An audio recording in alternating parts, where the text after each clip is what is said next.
Irmãos, vamos abrir nossas Bíblias em Atos capítulo 2. Livro dos Atos dos Apóstolos, capítulo 2, versículos de 14 a 41. Esse será o texto usado como base para a mensagem dessa noite. Atos capítulo 2, 14 a 41. Texto relativamente longo, eu farei a leitura dele, preste atenção. Atos 2, de 14 a 41.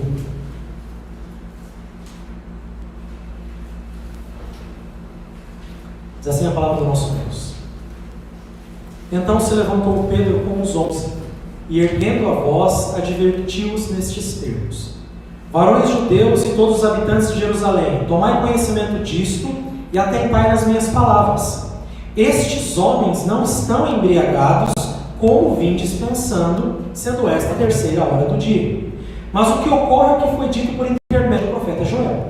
E acontecerá nos últimos dias, diz o Senhor, que derramarei o meu espírito sobre toda a carne. Vossos filhos e vossas filhas profetizarão, vossos jovens terão visões e sonharão vossos velhos. Até sobre os meus servos e sobre as minhas servas derramarei o meu espírito naqueles dias e profetizarão. Mostrarei prodígios em cima do céu e sinais embaixo na terra: sangue, fogo e vapor de fumaça. O sol se converterá em trevas e a lua em sangue, antes que venha o grande e glorioso dia do Senhor. Acontecerá que todo aquele que invocar o nome do Senhor será salvo. Varões israelitas, atendei a estas palavras. Jesus o Nazareno, varão aprovado por Deus diante de vós com milagres, prodígios e sinais, os quais o próprio Deus realizou por intermédio dele entre vós, como vós mesmos sabeis. Sendo este entregue pelo determinado desígnio e presciência de Deus, vós o matastes, crucificando por mão de iníquos, ao qual, porém, Deus ressuscitou, rompendo os grilhões da morte, porquanto não era possível fosse ele retido por ela. Porque a respeito dele diz Davi: diante de mim vira sempre o Senhor, porque está à minha direita, para que eu não seja abalado. Por isso se alegrou o meu coração e a minha língua exultou. Além disto, também a minha própria carne repousará em esperança, porque não deixarás a minha alma na morte, nem permitirás que o teu santo veja corrupção.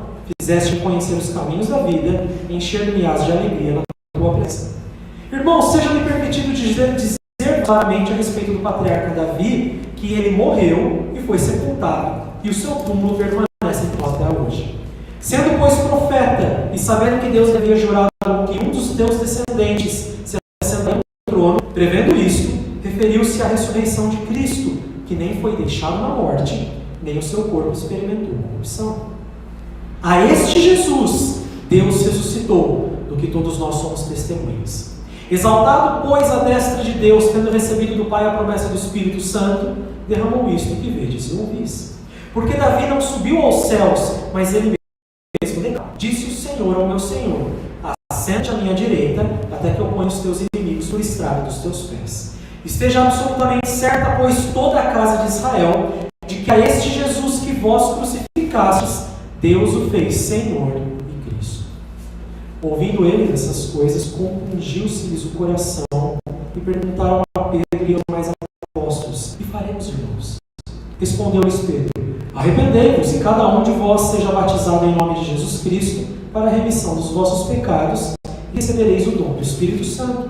Pois para vós outros é a promessa, para vossos filhos, e para todos que ainda estão longe, isto é, para quantos o Senhor nosso Deus chamar.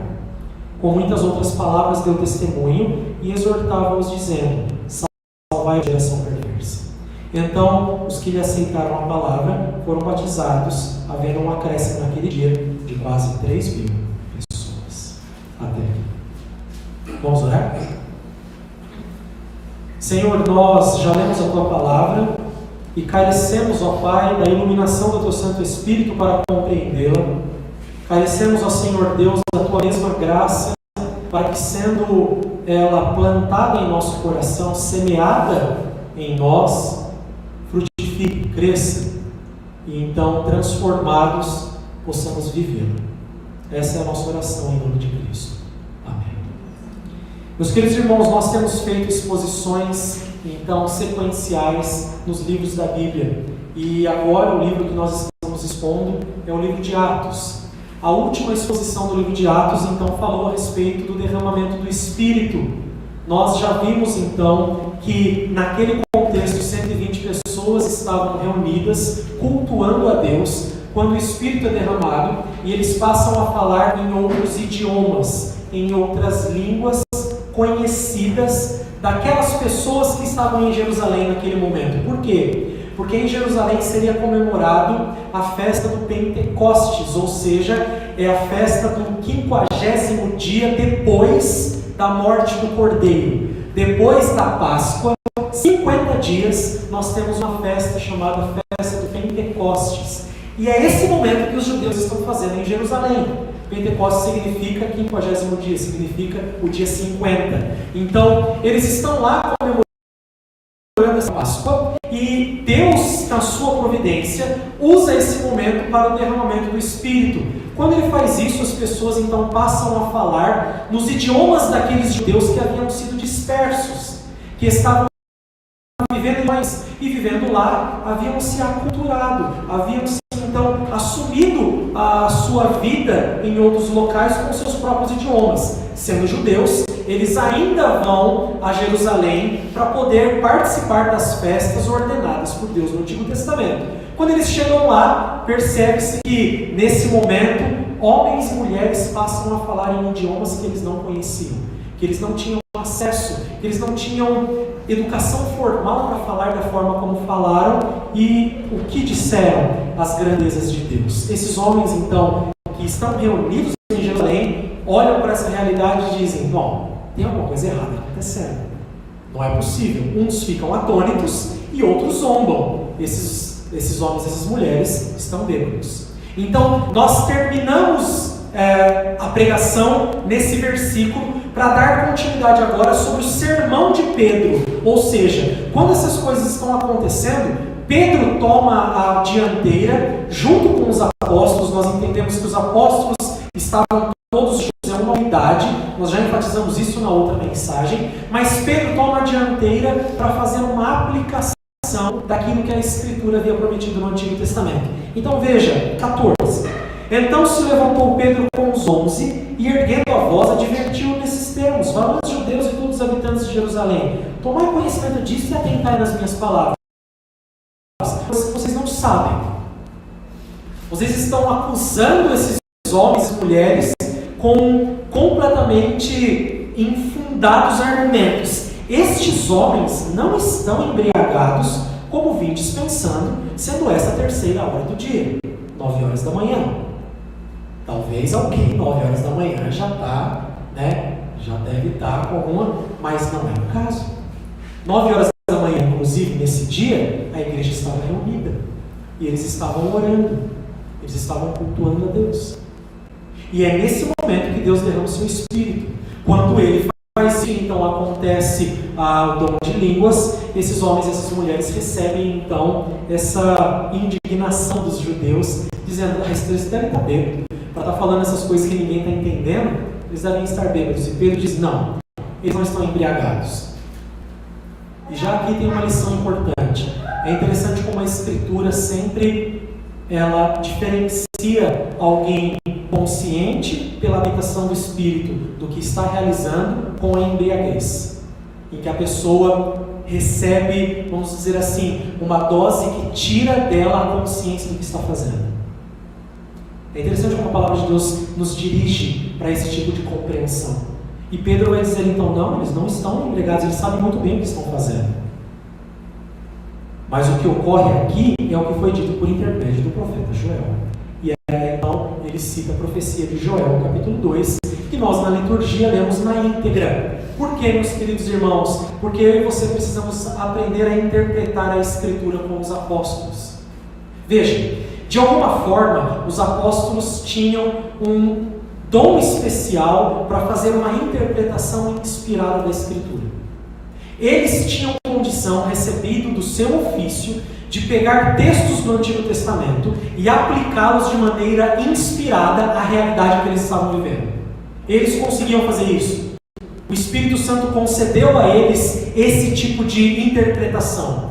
Nós não temos esse tipo de interpretação. Nós não aplicamos a Escritura inspiradamente como os apóstolos faziam. Nós, iluminados pelo Espírito, aplicamos fielmente a Escritura, mas não inspiradamente. Então, quando Pedro está participando com o colégio apostólico daquele momento, ele diz: isto é o que Joel escreveu. E é uma tentação nossa, meus queridos irmãos, tentar olhar para os eventos da nossa realidade e dizer: isto é o que está escrito em tal lugar. Eu lembro muito bem quando caíram as Torres Gêmeas lá nos Estados Unidos, 11 de setembro de 2001, caíram as Torres Gêmeas, e já logo alguns pastores, alguns pregadores famosos pegaram um texto da Escritura em Sofonias que dizia que as duas grandes torres, quando caírem as duas grandes torres, aqui, está vendo? A palavra de Deus se cumpriu na nossa frente. Não está. Não está. Você não é apóstolo para interpretar a palavra de Deus desse jeito. E por que nós lemos o contexto maior de Joel lá na liturgia, para que agora peguemos essa citação que o apóstolo Pedro faz? Porque a citação de Joel lá é de bênçãos derramadas sobre a terra. Olha que coisa interessante. Deus está trazendo em Joel bênçãos que seriam derramadas sobre o povo, como a chuva, com as estações, com o não enxame de gafanhotos destruindo a terra, com eles produzindo coisas e Deus dando a capacidade de que essas coisas fossem então produzidas da maneira correta, ou seja, uma prosperidade da terra, vamos dizer assim. E Pedro pega toda essa compreensão e aplica dizendo assim: o que ocorre aqui com Cristo é o que Deus havia prometido lá atrás. De maneira que eu e você já temos outra importante lição aprendendo a interpretar a Bíblia com os apóstolos. Que a maioria das promessas do Antigo Testamento trazem figuras físicas, figuras visíveis de realidades espirituais do Novo Testamento. É como, por exemplo, Davi derrotando Golias. Davi derrotando Golias é o pastor enviado pelo pai a um inimigo que ninguém do povo conseguia. Um inimigo que trazia a morte. Ele faz isso de maneira visível, com as sombras que o Antigo Testamento possui, para que no Novo Testamento eu e você entendamos: eu não sou Davi enfrentando o meu gigante. Você não é Davi enfrentando gigante nenhum, irmão. Você no máximo é o povo com medo, ou Saul tentando usar armas que você tem para derrotar algo que você não consegue derrotar. No máximo isso. Eu e você somos essas pessoas. Davi é Cristo. Cristo derrota um inimigo, e nós vamos ver nesse texto que ele derrota um inimigo que eu e você temos medo, que nós não conseguimos derrotar. Então essas sombras pegas do Antigo Testamento são aplicadas pelos apóstolos espiritualmente no Novo Testamento, principalmente na pessoa e na obra de Cristo, já nos trazendo uma outra lição. Tudo que eu e você precisamos de receber em bênçãos da parte de Deus, nós encontramos em Cristo. Talvez eu e você caminhemos nessa vida olhando para algumas promessas de Deus e pensando: puxa vida, eu devo ser muito desobediente, né? Porque eu sempre vivo aqui dessa forma. Porque para mim as coisas sempre parecem difíceis, parece que Deus não me abençoa nessas coisas. E quando nós olhamos para a Escritura, os apóstolos dizem: mas você não tem Cristo? Você não creu nele de todo o seu coração? De todo o seu ser? Você não se entregou a Ele? Você não recebeu o Espírito Santo? Sim.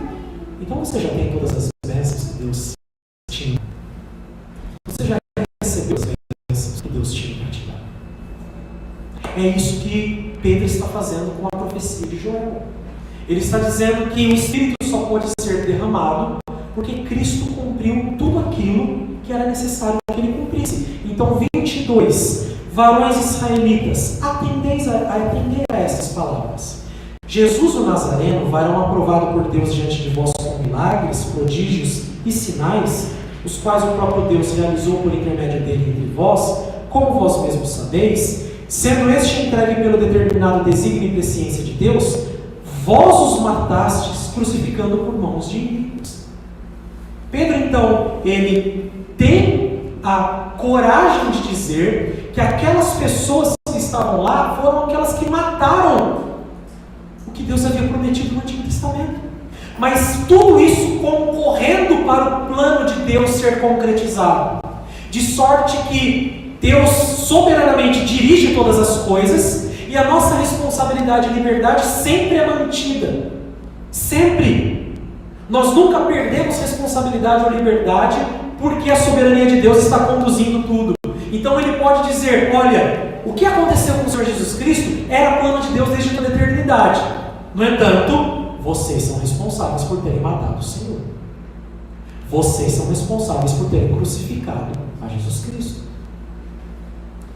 24. Ao qual, porém, Deus ressuscitou, rompendo os grilhões da morte, porquanto não era possível fosse ele retido por ela. E agora ele então aplica o que em Davi nós temos prefigurado sobre o Senhor Jesus Cristo. Porque a respeito dele diz Davi, diante de mim envia sempre o Senhor, porque está à minha direita, para que eu não seja abalado. Por isso se alegrou meu coração e a minha língua exultou. Além disso, também a minha própria carne repousará em esperança, porque não deixarás minha alma na morte, nem permitirás que o teu santo veja corrupção. Fizeste-me conhecer os caminhos da vida, e encher-me-ás de alegria na tua presença. Irmãos, seja-me permitido dizer-vos claramente a respeito do patriarca Davi, que ele morreu e foi sepultado, e o seu túmulo permanece entre nós até o dia de hoje. Como que Davi escreve que a sua alma não permaneceria na morte? Como Davi escreve que ele não veria corrupção? Quando Pedro faz o discurso, ele diz, é óbvio, porque Davi está pensando no descendente, não está pensando somente nele. Por causa do descendente, ele tinha certeza que não permaneceria na morte. Assim como eu e você hoje, meus queridos irmãos.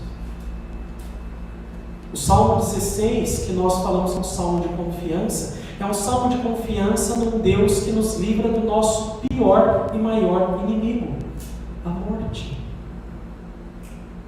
Mas ele só faz isso por causa do descendente.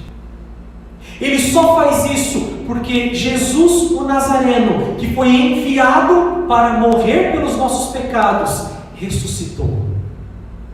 E ele venceu a morte. A morte não pôde segurá-lo.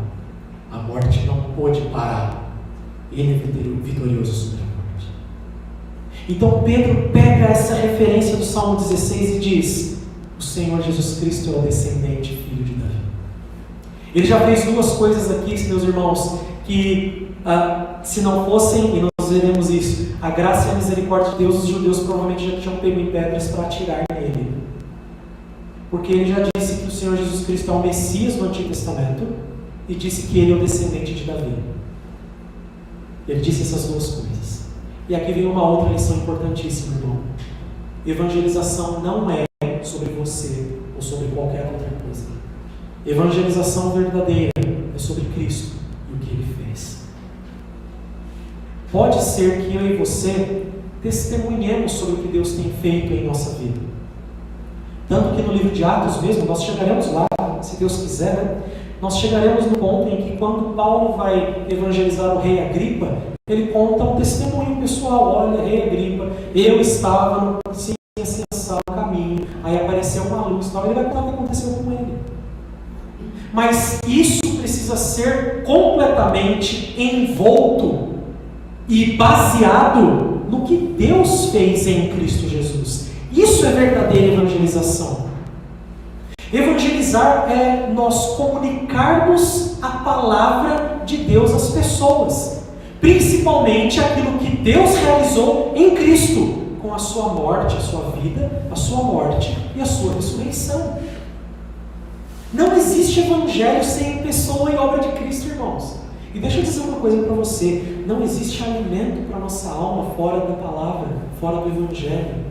Não existe. Eu não sei se você já percebeu, mas em outros arraiais, em outras igrejas, as pessoas vivem se alimentando de testemunho. Chega lá um pregador e alguém vai contar uma história que aconteceu com ele. E aí você sai daquele lugar, nossa, que bênção, hein? E você não teve a palavra de Deus nem lida, nem aplicada na sua vida. Que bênção é essa? Me explica. Que bênção é essa? Não há bênção dessa forma. Não há. Porque o que abençoa a vida das pessoas é a palavra, é a Escritura sendo fielmente exposta e aplicada. E nós veremos isso que o texto revela. Alimentar-nos de testemunho, ou alimentar a nossa fé de testemunho, é como nos alimentarmos de junk food. Como você ir lá num fast food aí, pedir um lanche, comer uma vez ou outra, tudo bem, não tem problema. Mas você vai se alimentar disso todo dia, em todas as refeições? Você vai passar mal, você vai ficar doente. Faça essa aplicação. A sua fé precisa ser alimentada pela palavra, somente por ela. Os testemunhos, ou o que os pregadores e as pessoas dizem a respeito delas, do que aconteceu com elas, é completamente secundário para a sua fé. Completamente secundário. O que importa para a sua fé é a palavra, e mais nada. Então o texto continua dizendo: olha, prevendo isso, ou seja, sendo pois profeta, e sabendo que Deus lhe havia jurado que um dos seus descendentes se assentaria no trono, prevendo isso, referiu-se à ressurreição de Cristo, que nem foi deixado na morte, nem seu corpo experimentou corrupção. Aí agora ele vem com a aplicação da palavra. A este Jesus Deus ressuscitou, do que todos nós somos testemunhas. Exaltado, pois, à destra de Deus, tendo recebido do Pai a promessa do Espírito Santo, derramou isto que vês e ouvis. Ou seja, porque o Senhor Jesus Cristo, o Nazareno, que vocês mataram, é o Filho de Deus e é o descendente de Davi, é que agora o Espírito está sendo derramado. Porque ele sobe às alturas e recebe do Pai todas as honrarias. Ele é exaltado à destra de Deus. Isso é muito importante na Escritura, irmão. O estado de humilhação e o estado de exaltação de Cristo. Você não vai se encontrar com um Cristo humilhado. Não vai. Você vai se encontrar com um Cristo exaltado. E isso faz toda a diferença.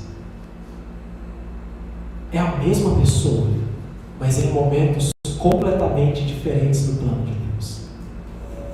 O Cristo exaltado é o Senhor que aparece a João na ilha de Patmos.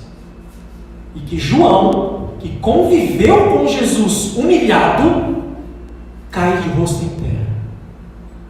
Eu não consigo olhar para ele. Eu não consigo me colocar na presença dele. Este é o Jesus vivo e ressurreto. É ele que está à destra de Deus, reinando desde que subiu aos céus. É isso que Pedro está dizendo. Fala, meus irmãos, vocês mataram a pessoa errada. Vocês mataram alguém que é muito, mas muito importante. Vocês não têm ideia. Vocês mataram o Filho de Deus e mataram o descendente de Davi. Tudo aquilo que Deus prometeu no Antigo Testamento, ele cumpriu. E foi aquele homem que estava aqui no nosso meio. E sabe o que vocês fizeram com ele? Vocês mataram essa pessoa. Vocês crucificaram essa pessoa. Então, 34, porque Davi não subiu ao céu, mas ele mesmo declara: disse o Senhor ao meu Senhor: assenta-te à minha direita, até que eu ponha os teus inimigos por estrado dos seus pés. O salmo mais citado no Novo Testamento, o Salmo 110. Esteja absolutamente certa, pois, toda a casa de Israel, de que a este Jesus, que vós crucificastes, Deus o fez Senhor em Cristo. Vocês mataram o Deus conosco, o Emanuel. Deus veio até nós em forma humana. Ele era o descendente de Davi, e vocês mataram. É o que vocês fizeram. Meus queridos irmãos, essa é a pregação do Evangelho. A pregação do Evangelho é sobre o que Deus fez em Cristo, mas aplicado à nossa vida. E isso é muito importante de você aprender. Ninguém nunca fica imune ou neutro quando o Evangelho é pregado. Sempre há uma resposta. Há a resposta que nós podemos dar de incredulidade, ou seja, nosso coração ele ainda será mais endurecido, porque nós vamos olhar para o Senhor Jesus Cristo através da palavra pregada e vamos dizer: não, eu não quero esse Jesus para mim. Não creio nisso, não aceito isso. Ou a palavra vai amolecer nosso coração para que nós nos arrependamos e creiamos nele. Não há outras saídas. Não existe. Diante da pregação do Evangelho, ou nós somos amolecidos pela palavra e Deus então, através dela, literalmente corta o nosso coração, porque é isso que o texto vai continuar dizendo, ou nós permanecemos com os nossos corações endurecidos e a palavra não penetra, mas nós permanecemos na incredulidade. Diz o texto 37: ouvindo eles estas coisas, compungiu-se-lhes o coração. A palavra compungir é literalmente cortar com faca. Literalmente cortar com faca. É claro, a palavra de Deus é viva, é eficaz, é uma espada de dois gumes. Quando é pregada fielmente, ela vem destruindo o seu coração, irmão. Ela vem arrebentando as suas resistências contra Deus. É isso que ela vem fazendo. E somente por causa disso é que nós podemos responder favoravelmente àquilo que está sendo dito. Porque Deus quebrou as suas resistências. Porque a palavra de Deus calou tão profundamente em você que agora seu coração foi cortado. Literalmente. Então eles sentem o peso da palavra quando Pedro diz: vocês mataram aquele que é o Senhor de toda a terra, o Deus glorioso. Vocês mataram essa pessoa. Perguntaram a Pedro e aos demais apóstolos: o que faremos, irmãos? Só há duas respostas ao Evangelho, irmãos: ou mais rejeição ou aceitação. Não existe outra resposta. Ninguém fica em cima do muro, ninguém fica neutro, ninguém fica: não, eu gosto de Deus, mas ainda não me entreguei. Você não gosta de Deus, inclusive você não odeia. É isso que a palavra de Deus ensina. É isso que a palavra de Deus ensina. Ou você se entrega de todo o coração a Cristo, pela palavra que está sendo pregada, ou você se endurece ainda mais no pecado. Não existe meio termo. E as pessoas só podem responder favoravelmente porque foi o próprio Deus que administrou a palavra em seus corações. Somente por causa disso. Senão elas permaneceriam na incredulidade. Respondeu-lhe Pedro: o que nós vamos fazer então? Olha, eu entendi a mensagem, eu fui tocado pela mensagem. O que nós vamos fazer? Acender uma vela, subir uma escadaria de joelho? Não. Arrependei-vos e cada um de vós seja batizado em nome de Jesus Cristo para a remissão dos vossos pecados e recebereis o dom do Espírito Santo. Quando nós entendemos o Evangelho, a única coisa que nos resta fazer é nos arrepender dos nossos pecados e crermos em Jesus Cristo. Mais nada. Esse é o caminho que Deus traçou. Quando nós nos encontramos com o Evangelho, ou nós permanecemos na nossa incredulidade e na nossa dureza, ou nós somos atraídos a Cristo pela palavra e então nos entregamos a Ele de todo o coração. Existe a resposta humana. Nós veremos que o texto revela isso. A resposta humana é só uma resposta. Ela é algo que acontece porque alguma coisa antes já foi feita. Então é uma resposta. Mas a resposta humana, ela é necessária. Ela é um dos meios pelos quais o Evangelho é aplicado na nossa vida. É quando a gente diz assim popularmente: não, olha, eu aceitei a Cristo como Senhor e Salvador da minha vida. Não tem dificuldade com essa linguagem, a não ser que você reconheça que na verdade foi Deus que primeiro quebrou todas as resistências do seu coração, atraiu com o seu amor para que você dissesse: então eu aceitei a Cristo e criei no Evangelho. Então veja como a palavra de Deus continua: pois para vós outros é a promessa, para os vossos filhos e para todos que ainda estão longe, isto é, para quantos o Senhor nosso Deus chamar. A estrutura pactual do Antigo Testamento continua.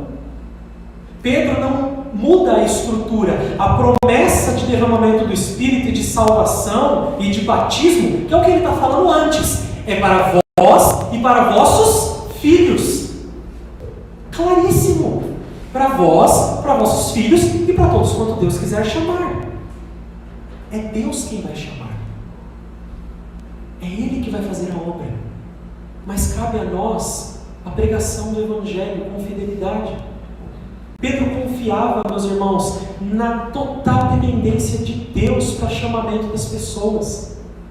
E isso é muito importante de aprendermos. Quando nós pregamos o Evangelho com fidelidade, nós temos que esperar que as pessoas se arrependam e creiam. É um desejo legítimo. Nós não pregamos para as pessoas com Jonas. 40 dias e Nínive será subvertido. E as pessoas se converteram. Aí ele fica bravo. Você fala, como assim? Nós não fazemos assim. Nós pregamos o Evangelho esperando que as pessoas se convertam. Nós pregamos o Evangelho confiando que a palavra vai quebrar a resistência e a incredulidade de todas as pessoas que estão ouvindo. É isso que nós desejamos. O apóstolo Paulo em Romanos 10 fala, olha, a boa vontade do meu coração é que os meus conterrâneos fossem salvos. Essa é a boa vontade do meu coração. Então, eu e você, quando pregamos o Evangelho, esperamos que as pessoas se convertam. Mas essa é uma obra de Deus. E nós confiamos na obra que Deus está fazendo. É Ele que a está realizando. 40, com muitas outras palavras, deu testemunho e exortava-os, dizendo, salvai-os e salvai-os dessa geração perversa. Então, os que lhe aceitaram a palavra foram batizados, havendo um acréscimo naquele dia de quase 3.000 pessoas. Por isso que eu disse que eu não tenho problema nenhum com essa linguagem. Os que lhe aceitaram a palavra. É óbvio. Eles aceitaram porque foi uma resposta do que Deus já havia feito no coração deles, compungindo-se-lhes o coração. É uma resposta até esperada.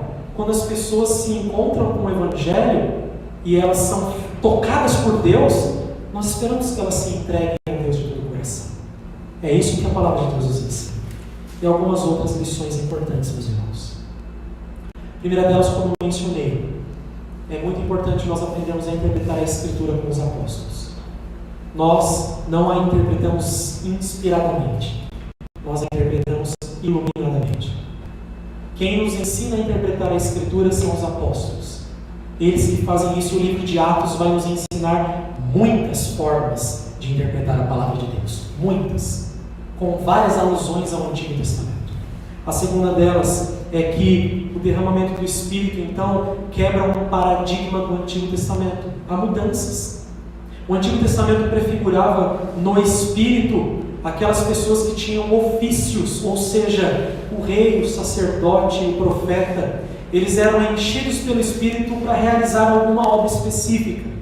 O Novo Testamento pega esse paradigma e agora diz que Deus um dia derramaria o Espírito sobre todas as pessoas sem medida, fazendo com que agora homens, mulheres, servos, servas, não importando no reino a sua posição, recebam o Espírito Santo para poder testemunhar. Lembre-se, quando nós pregamos em Atos 1, nós falamos no versículo 8, o poder é para testemunho.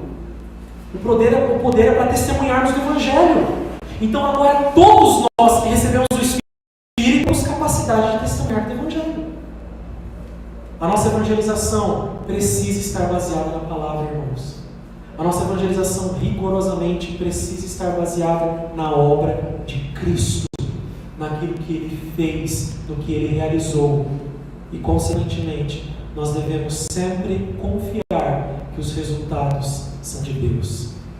Nós devemos esperar que as pessoas ouçam e se convertam, mas nós confiamos que os resultados pertencem somente a Deus. E nós então, fazendo assim, experimentaremos um verdadeiro crescimento da igreja. 3.000 batizados nesse dia. Se nós implantarmos métodos que excluem essas coisas, nós vamos fazer a igreja inchar. Se você e eu frequentarmos a igreja por métodos humanos, a igreja será inchada, ela não será crescida. Mas se eu e você pregarmos o Evangelho e nos transformar pessoas, a igreja crescerá de verdade. Ela crescerá como deve crescer, porque a nossa fé só é alimentada pela palavra e sustentada por ela. Deus assim nos abençoe. Amém. Peço que os irmãos coloquem em pé. Convido meu amigo, o reverendo Francisco Alexandre, que venha à frente e para nós faça a oração final em pé da bênção. Uma alegria tê-lo conosco.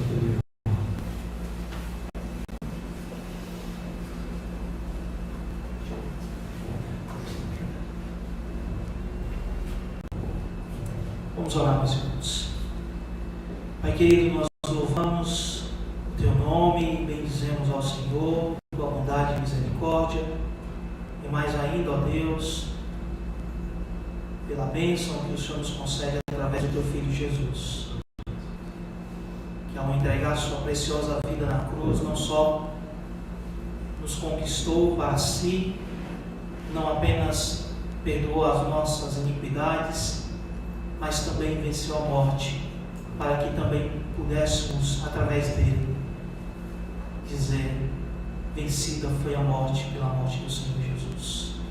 Louvamos a Ti por isso e agradecemos ao Pai por tão grande demonstração do Teu amor e da Tua misericórdia para com cada um de nós.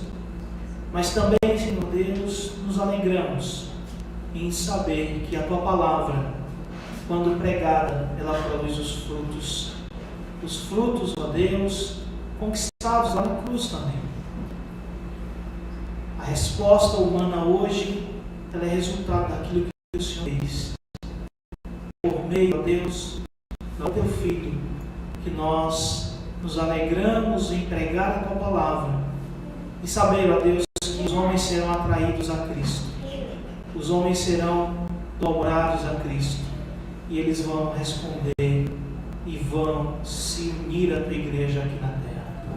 Nós louvamos por isso e suplicamos, ó Deus, que a Tua palavra que foi pregada nessa noite possa encontrar guarida nos nossos corações e daqueles que ainda não conhecem o Senhor Jesus como Salvador pessoal de suas vidas. Que ela possa penetrar e fazer a obra, que ela possa voltar para Ti, realizando tudo aquilo que o Senhor determinou, que ela possa produzir salvação. E assim, ó Deus, nós suplicamos que o Senhor nos dê a fidelidade para continuar pregando a Tua palavra, que o Senhor abençoe esta igreja, abençoe este culto, para que daqui a Tua palavra possa chegar sem nenhum impedimento aos corações, para que ela continue sendo pregada de maneira fiel e que os frutos da Tua palavra possam ser colhidos aqui. Essa é a oração que fazemos a Ti, em nome de Jesus. E que a graça do nosso Senhor e Salvador Jesus Cristo, o amor de Deus, nosso Pai, a comunhão e as consolações do Espírito Santo sejam derramadas sobre vocês e sobre todo o povo de Deus espalhado pela terra, hoje e sempre. Amém. Amém.